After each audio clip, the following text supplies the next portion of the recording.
alaykum Video Next подписчиклari. Mana bugun biz Artel'ning ya'ni 43 Smart'ning ya'ni 4K изображение formatiga ya'ni Android 9 formatiga ega bo'lgan televizorni yanada taqdim etamiz. Bu televizor 2 oy oldin Artel kompaniyasi tomonidan uje sotuvga chiqqan edi. Bu televizorimiz 43 diagonalli, ya'ni yangi dizayn asosida Google AdSense orqali mana shu Android operatsion sistema 9 versiyasiga ega bo'lgan bu televizorni biz sizga bugun taqdim etamiz.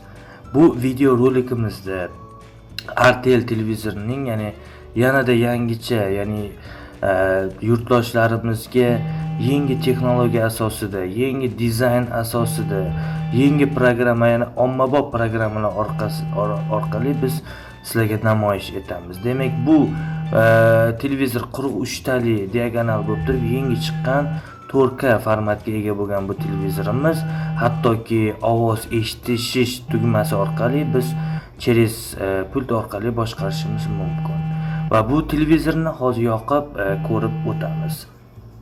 Demak, bu televizorda har xil tilda mavjud bo'lgan ommabop anaqalar tillar mavjud. Demak, Android operatsion sistemasini yoqib ko'rib turib, sirazi Wi-Fi ga ulanamiz va Google AdSense orqali biz o'zimizni parol, loginlarimizni terib o'tsak maqsadga muvofiq bo'ladi.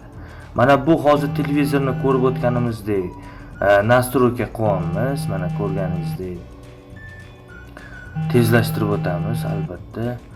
Bu yerda ya'ni siz roziligingizni pitichkasini belgilab va yana dalay tugmasini bosishingiz mumkin. Va undan tashqari televizorda boshida o'zbekcha, ruscha va boshqa tildagi nimalarni belgilab olishingiz mumkin. Albatta xohlasangiz mana bu yerda strana deb yozib qo'ygan. Biz albatta O'zbekistonni tanlab o'sha yerga like bosishimiz kerak. Aziz do'stlar, bu televizorimiz, ya'ni yangicha chiqqan televizorimiz bozorlarda 360, 70, 380 dollar turadi bu televizor.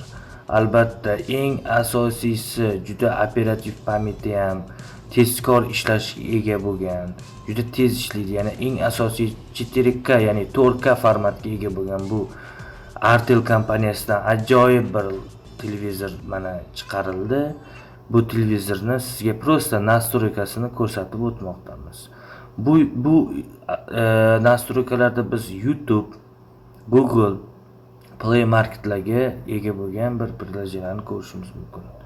Agar sizga video ma'qul bo'lgan bo'lsa, albatta obuna bo'lishni unutmang. Rahmat, salomat bo'ling.